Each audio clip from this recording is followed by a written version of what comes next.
Magandang umaga po ulit, kayo po nagbabalik po sa Balitaan Plus Flash Report Special Edition Bantay Retreat 2025, pangalawang bugso. Ito po ulit ang inyong lingkod, Arkinoon David Cubeaon. Tayo pa rin po ay nasa Pampanga sa mga oras na ito.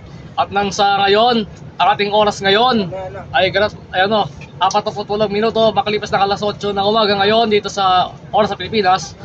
Diyan pa rin po sa mga bus ng nasakay po ng mga estudyante ng Patnubay Academy at Modern Secondary de Beneta ay sakay pa rin sa mga oras na ito at pansamantala mo silang nakahinto ngayon dito sa gas station na ito.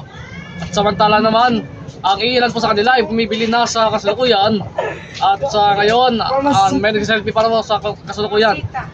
May kasama pa rin po sa mga retreat ang grade 7, grade 8, grade 9, grade 10, 11 at 12. Sila po ay tayo pa rin po ay patungo pa rin sa Zambales.